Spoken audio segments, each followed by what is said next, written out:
In the city of Murcia, one day, on September 21st, 1895, a child was born who, years later, would soar through the skies of the world with an invention that would defy the laws of aerodynamics of his time. That child was Juan de la Cierva, the man who would change the history of aviation with the Autogyro, the forerunner of the modern helicopter.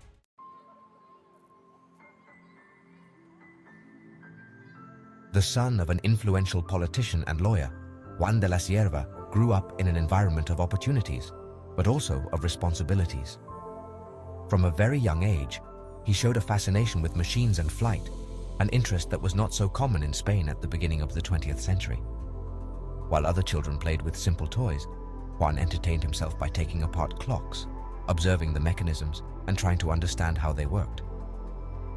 It wasn't an easy childhood, but it was a childhood full of curiosity. At the age of 15, his passion for flight led him to build, together with some friends, a small glider. That artifact, although rudimentary, managed to rise into the air. It was a brief but significant moment. For young Juan, that was just the beginning. As the years went by, his obsession with aircraft grew, as did his determination to understand the principles that made it possible for an object heavier than air to fly. Juan studied engineering in Madrid, where his restless mind was fully immersed in the principles of physics and mechanics. The theories of flight were still young, and many of the technologies that we take for granted today, such as commercial airplanes, were just beginning to develop. It was during his studies that he began to design his first airplane, the De la Cierva biplane. However, his great opportunity to demonstrate his genius would not come until later.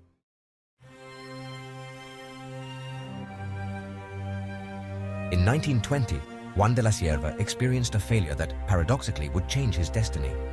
He was testing one of his first designs, a trimotor aircraft called Cangrejo, crab, when the unexpected happened. During takeoff, the plane lifted off, but shortly after lost control and crashed. The disaster was a hard blow to the young engineer. His plane had failed, and with it, it seemed that his dreams had been shattered. But instead of giving up, this accident led him to a new reflection. While analyzing the reasons for the failure, de la Cierva came to a crucial conclusion.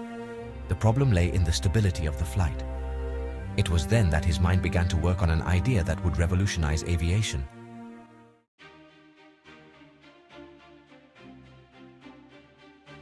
Juan de la Cierva began to conceive of a flying machine that did not depend on speed to stay in the air, but on rotating wings that would generate lift.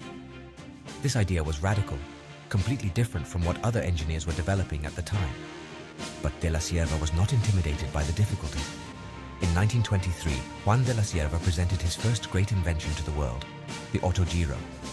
The Autogyro was not an airplane, nor was it a helicopter, but an intermediate machine that used a rotor to lift off. But, unlike the helicopter, did not need an engine to spin the blades in flight.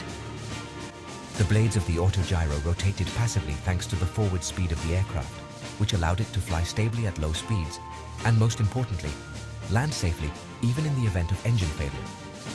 The Autogyro was an ingenious machine, and in many ways ahead of its time.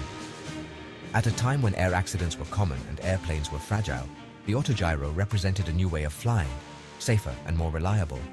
However, like many great inventions, it was not initially met with enthusiasm. Despite its advantages, investors and aeronautical authorities were somewhat skeptical of this strange machine with blades on top. But Juan de la Cierva was not discouraged. He knew he had created something extraordinary.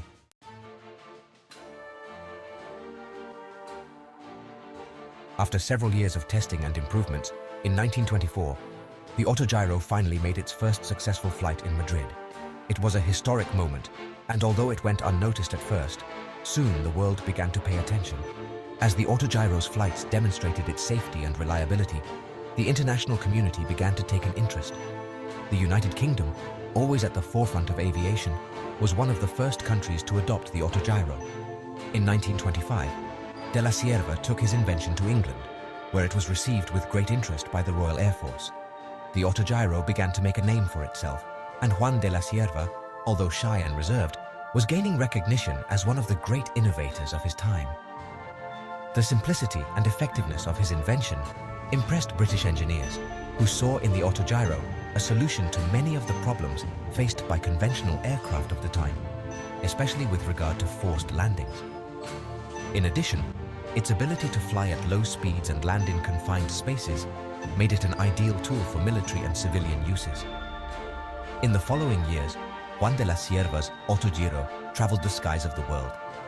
Demonstration flights were carried out in Europe and America, and in 1928, an Autogyro crossed the English Channel for the first time, a feat that captured the attention of the international press. It was evident that de la Cierva's machine was not only functional, but also revolutionary.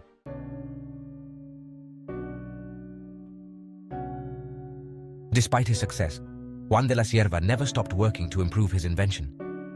He continued to refine the design of the Autogyro, with the dream that one day his creation could evolve into a machine capable of taking off and landing vertically. Although he never lived to see the modern helicopter as we know it today, his research and perseverance laid the foundation for what was to come. The success of his professional life contrasts with the tragedy that marked his death.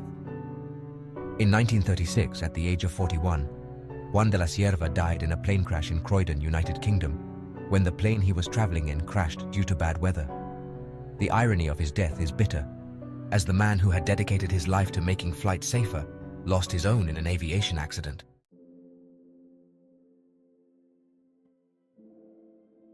However, his legacy lives on.